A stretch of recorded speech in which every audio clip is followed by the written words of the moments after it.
Ծանոթացեք ամենագեղեցիկ սերիական մարդասպաններից մեկը, ում բոլորը սիրահարվում էին և դառնում նրա զոհը։ Պիտերը 15 տարեկանից աշխատում էր, շատ աշխատասեր էր, նա աշխատում էր գերեզմանոցներում որպես փոսփորող, իսկ 21 տարեկանում ամուսնանում է Սոնյայի հետ, ով ուներ շիզոֆրենիա։ Դա նրան չի խանգարում, քանի որ նա սիրում է իր կնոջը և պատրաստ է նրա հետ իր ողջ կյանքը անցկացնել։ Կինը բուժքույր էր աշխատում և շաբաթվա մեջ ուղիղ 1 օր գիշերային հերթափոխ էր, որի ժամանակ է Պիտերը անում էր իր հանցագործությունները։ Ուղիղ 5 տարի և ավել նա տարբեր մարդկանց է սպանում, հիմնականում բռնաբարում, հետո սպանում ու բոլորը լինում են մարմնավաճառներ։ Դրա իսկ պատճառով ոստիկանությունը ոչինչ չի անում, քանի որ ինչպես գիտենք, ոստիկանները չեն սիրում մարմնավաճառների գործերը քննել ու շատ հաճախ աչք են փակում։ Ժամանակ է անցնում և երբ որ նա բռնաբարում է ոչ մարմնավաճառի, այդ աղջիկը ցավով ու մեծ ամոթանքով դիմում է ոստիկանություն, որտեղ բոլորը կմտածեն, որ նա մարմնավաճառ է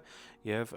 իրեն հասարակությունը, չգիտեմ, կքարկոծեր, բայց նա թքած ունենալով դիմում է ոստիկանություն և գործը սկսում է հարուցվել։ Մի շարք այլ կանայք, որոնք նույնպես մարմնավաճառ չեն, նրանք նույնպես դիմում են ոստիկանություն, ասելով, որ իրենց նույնպես բռնաբարել է SS տղամարդը։ Ոստիկանները 100-ից ավել մարդկանց ձերբակալում են, նրանց սկսում հարցաքննել ու այդ ամեն ինչը շատ դժվար է տևում, ինչքան էլ որ նրանք ունենում են մարդասպանի ոտնահետքերը, նրա մազերը, նրա ֆոտոռոբոտը, բայց չգիտես ինչու նրանք Պիտերին չեն կասկածում, ինչքան էլ որ Պիտերը ապրում է մոտ այդ բոլոր հանցագործությունների։ Ու երբ վերջապես ոստիկանները միտված են լինում ձերբակալել Պիտերին, այդ ժամանակ նրանց մոտ գալիս է մի ձայնասկավառակ, որտեղ հանցագործը պատմում է իր սպասվելիք